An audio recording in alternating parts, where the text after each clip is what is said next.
ہے سن دعوت اسلامی کے جب مکاشفۃ القلوب سے درس ہوتا تھا نا بہادر خان میں، وہاں سے 83-84 کی بات ہے. اب تو الحمدللہ ہزاروں کی تعداد میں انگلش میں، فارسی میں اور بہت ساری زبانوں میں کتابوں کے ترجمے بھی ہو چکے ہیں. بہت کام ہو چکا ہے مدنی چینل کے حوالے سے، اور اسی طرح دعوت اسلامی کے ذریعے تمام صرف پاکستان میں پوری دنیا میں کام ہو رہے ہیں الحمدللہ. اللہ تبارک و تعالی شیخ طریقت ابوالبلال محمد الیاس قادری صاحب اطال اللہ عمرہ کا سایہ دیر قائم دائم رکھے. تو میں 3 کے حوالے سے 3 باتیں کرتا ہوں، بلکہ 3 منٹ ہی لوں گا، کوشش کروں گا 3 منٹ کے اندر بات ختم کر دوں. اب تھوڑا سا تسلی رکھیے 3 کے حوالے سے.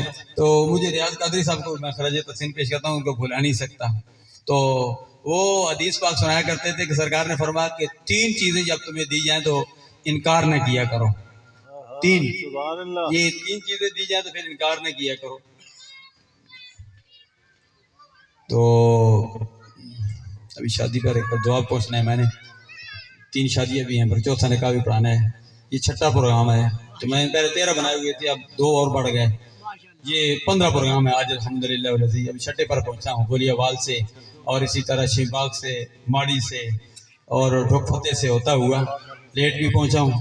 میں معذرت بھی چاہتا ہوں. تو 3 کے حوالے سے بات کرتا ہوں کہ 3 میں بڑی یہ ہم نسبت والے ہیں. تجھ سے در سے ایک سگ اور سگ سے مجھ کو نسبت، میری گردن میں بھی ہے دور کا دورہ تیرا. یہ آپ اگر اس کو پڑھتے نا ترنم میں تو پھر اپنا وہ آپ ہی اور ہی لطف ہوتا ہے. جیسے جامعہ حقانیہ ظاہر العلوم میں ہم نے 36ویں میلاد مصطفیٰ کانفرنس میں خوبصورت انداز میں کلام پڑھا تھا. ہر ایک اپنا انداز ہوتا ہے. تو 3 کے حوالے سے کہوں کہ کلمے کی بھی 3 قسمیں، اسم فعل اور اسم کی بھی 3 قسمیں ہیں، جامد، مشتق اور مصدر. اور اسی طرح تیمم کے بھی 3 فریض ہیں. سردار غلام صاحب تیمم کر رہے تھے، بیماری کے عالم میں بیٹھے ہوئے عزیزم فیصل شہزاد صاحب کے دادا سفر، اللہ ان کو صحت کاملہ عاجلہ مستمرہ نافعہ عطا فرمائے. چونکہ سوال بھی قبر میں جو کیے جائیں گے وہ 3 ہی کیے جائیں گے. ربک ما دینک ما کنت تقول فی حق ھذا الرجل. میں 3 کے حوالے سے بات کر رہا ہوں. تو فرمایا کہ 3 چیزیں تمہیں دی جائیں تو انکار نہ کیا کرو. فرمایا تکیہ تمہیں دیا جائے، تمہیں عزت کرتا ہے کہ